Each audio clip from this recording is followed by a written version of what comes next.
Hello viewers. TRP நடத்தக்கூடிய dead paper 1 மற்றும் paper 2 November 15 மற்றும் 16 ஆகிய தேதிகளில் நடக்க இருக்குது. ஸோ இதுக்கு மத்தியில் ஆல்ரெடி கவர்மெண்டில் ஆசிரியர்களாக இருக்கக்கூடியவங்க, அரசு மற்றும் அரசு உதவி பெறும் பள்ளிகளில் இருக்கக்கூடிய அரசு ஆசிரியர்கள் பார்த்திங்கன்னா ஒரு மிகப்பெரிய சவாலை எதிர்கொண்டிருக்காங்க. ஸோ அது என்னென்னு பார்த்தீங்கன்னா, டெட் யாரெல்லாம் கிளியர் பண்ணலையோ அவங்கெல்லாம் கண்டிப்பாக கிளியர் பண்ணால் மட்டும்தான் அவங்க அரசு வேலையில் தொடர முடியும் அப்படிங்கிறது தான் பார்த்திங்கன்னா உச்சநீதிமன்றம் அளித்த ஒரு தீர்ப்பு. இந்த தீர்ப்பு தமிழ்நாட்டுக்கு மட்டுமா அப்படின்னு கேட்டிங்கன்னா கிடையாது.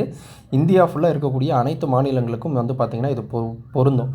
அதுவும் பர்டிகுலராக 2010க்கு முன்னாடி யாரெல்லாம் தமிழ்நாட்டில்னு இல்லை, எல்லா ஸ்டேட்லேயுமே அரசு ஆசிரியர்களாக பணியில் சேர்ந்தாங்களோ அவங்கெல்லாம் இந்த டெட் எக்ஸாம் கிளியர் பண்ணால் மட்டும்தான் அவங்க பணியில் தொடர முடியும். அவங்களுக்கு 2 ஆண்டுகள் பார்த்திங்கன்னா கொடுத்துருக்காங்க இந்த டெட் கிளியர் பண்ணுறதுக்கு. அப்படி பண்ணலன்னா வாலண்டியர் ரிட்டையர்மெண்ட் வாங்கிக்கணும் அப்படிங்கிறது பார்த்திங்கன்னா உச்சநீதிமன்றம் அந்த தீர்ப்பை வழங்குச்சு. ஸோ அந்த தீர்ப்புக்கு எதிராக பார்த்திங்கன்னா தமிழ்நாடு மட்டும் இல்லாமல் பல மாநிலங்களில் அந்த சீராய்வு மனு தாக்கல் பண்ணுறதுக்கான அந்த ப்ரொசீஜர் பார்த்திங்கன்னா போயிட்டுருக்கு. பட் தமிழ்நாடு அதை தாக்கல் பண்ணிட்டாங்க. அது சம்மந்தப்பட்ட வழக்கு விசாரணை பார்த்திங்கன்னா கூடிய விரைவில் வர இருக்குது. ஸோ அது சம்மந்தப்பட்ட ஒரு முக்கியமான அப்டேட் தான் பார்க்க போகிறோம். இது அரசு ஆசிரியர்கள் மட்டும் இல்லாமல் இந்த டெட் எக்ஸாம் இப்போ எழுத போகிறவங்க அண்ட் ஆல்ரெடி டெட் எழுதி கிளியர் பண்ணவங்க எல்லாருமே இது உன்னிப்பாக கவனிச்சிட்டு இருப்பாங்க. ஏன்னா இதனால் ஏதாவது புதிய வேக்கன்சி கிரியேட் ஆகுமா அப்படிங்கிறது ஒரு பக்கம். அண்ட் இன்னொரு பக்கம் இவங்க ஆசிரியர்கள் பணியில் தொடரணும் அப்படின்னு சொல்லிட்டு கவர்மெண்ட் அவங்களுக்காக பார்க்குறது. ஸோ இது ரெண்டுமே பார்த்திங்கன்னா இருக்குது. ஸோ அது எந்த நிலைமையில் இப்போ இருக்குது அப்படின்னு சொல்லிட்டு பார்க்கலாம். ஸோ மறுசீராய்வின் மனுவின் நிலை. டெட் தேர்வு கட்டாயம் என்ற உச்சநீதிமன்றத்தின் செப்டம்பர் 1, 2025 தீர்ப்புக்கு எதிராக தமிழ்நாடு அரசு சார்பில் மறுசீராய்வு மனு தாக்கல் செய்யப்பட்டுள்ளது.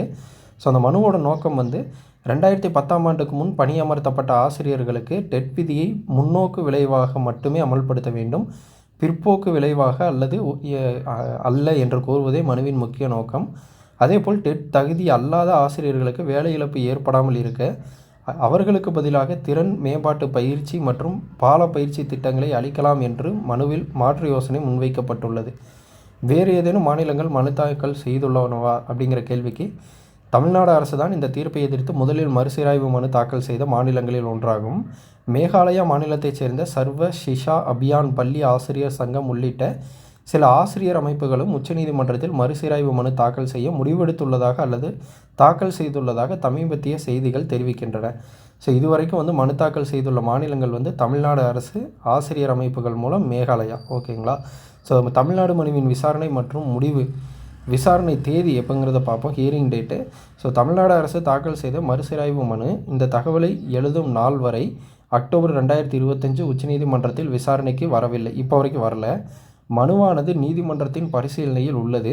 இருப்பினும் இந்த வழக்கில் ஆஜரான ஒரு மூத்த வழக்கறிஞர் மனு 10 முதல் 15 நாட்களுக்குள் விசாரணைக்கு வரலாம் என்று தகவல் தெரிவித்துள்ளார். செப்டம்பர் 30க்கு பிறகு 10 to 15 நாட்கள். ஸோ பார்த்திங்கன்னா இன்றைக்கி 10 days ஆகிருக்கு. இதுக்கப்புறம் எப்போங்கிறது அந்த டேட் நம்மளுக்கு நெக்ஸ்ட் அப்டேட் கிடைக்கும் போது நான் சொல்கிறேன். ஸோ விசாரணை முறை பார்த்திங்கன்னா மறுசீராய்வு மனுக்கள் பொதுவாக நீதிபதிகள் அறையிலேயே நடைபெறுகிறது. Chamber hearing. ஓகேங்களா? அதாவது மனுதாரர் அல்லது வழக்கறிஞர் ஆஜராகாமல் தீர்ப்பளித்த அதே நீதிபதிகள் அமர்வு மனுவை மீண்டும் படித்து முடிவை அறிவிக்கும். ஸோ இங்கே மனுதாரர் அப்பீலாக தேவையில்ல, வழக்கறிஞர் அப்பீலாக தேவையில்ல. ஸோ யார் இந்த தீர்ப்பை கொடுத்தாங்களோ அதே நீதிபதிகள் நீங்கள் அந்த ரிவ்யூ பெட்டிஷனை பார்த்திங்கன்னா படிச்சுட்டு அதுக்கு ஏதாவது அவங்க என்ன முடிவு சொல்கிறாங்கன்னு சொல்லிட்டு அறிவிப்பாங்க. முடிவு வரும் காலம். ஸோ விசாரிக்கப்படும் நாட்கள் மற்றும் நீதிமன்றத்தின் பணிச்சுமையை பொறுத்து முடிவின் தேதி மாறுபடலாம். பொதுவாக அறையில் நடைபெறும் விசாரணைக்கு பிறகு முடிவு விரைவில் வர வாய்ப்புள்ளது. ஆனால் இதற்கான காலக்கெடு எதுவும் நிர்ணயிக்கப்படவில்லை. ஸோ இதில் முக்கியமான குறிப்பு என்னென்னா, ஆசிரியர் சமூகத்தின் நலனை காக்க இந்த தீர்ப்பின் தாக்கத்தை குறைக்கும் முறையில் சட்ட ரீதியான நடவடிக்கைகளை எடுப்போம் என்று தமிழ்நாட்டின் பள்ளிக்கல்வித்துறை அமைச்சர் நம்பிக்கை தெரிவித்துள்ளார். ஸோ அவங்களுக்கு பார்த்திங்கன்னா ஃபேவராக இருப்போம். நாங்கள் டீச்சர்ஸை நாங்கள் ஆல்ரெடி கவர்மெண்ட்டில் டீச்சர்ஸாக இருக்கக்கூடியவங்கள நாங்கள் கைவிட்டுற மாட்டோம். ஏன்னா இது கவுண்ட் ரொம்ப பெருசு.